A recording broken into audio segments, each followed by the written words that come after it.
So when I'm saying this again, I'm not saying all religions are the same, all mystical traditions lead to the exact same point in transcendence, so to say.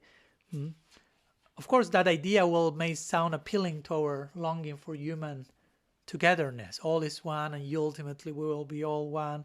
But of course, also on inspection, this stance can prove to be the trickiest one, if you will. If you don't have that with maturity and sincerity, that's not very substantial. So the real question will be regarding religious differences, what's essential, what's negotiable, so to say. No? We have something common, we may have some differences. How to find that proper ground to relate to one another.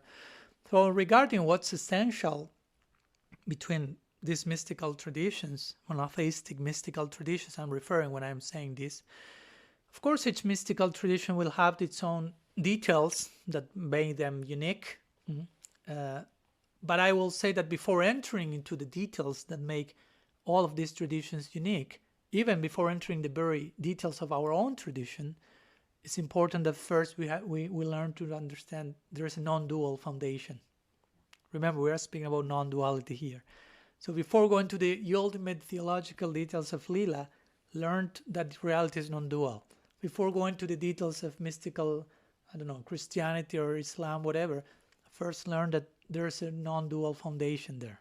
So then on the basis of that foundational underlying common ground of non-duality that we all share, that all mystical traditions share, we can speak about the details that make this difference in a way that is charming, in a way that adds to harmony.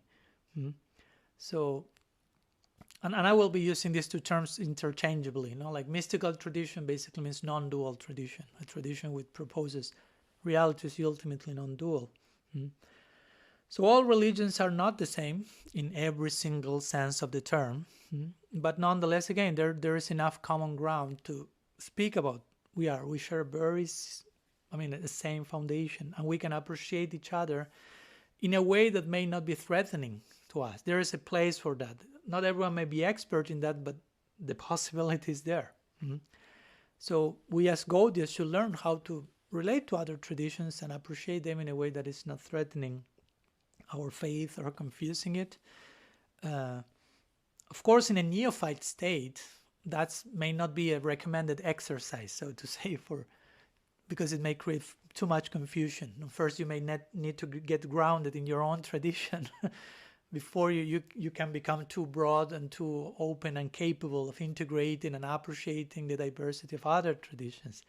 Because if you go too much to other traditions at that beginning point, that may create confusion in your own faith. So first you have to have your Muladhara chakra in place, which is like the basis, foundational chakra.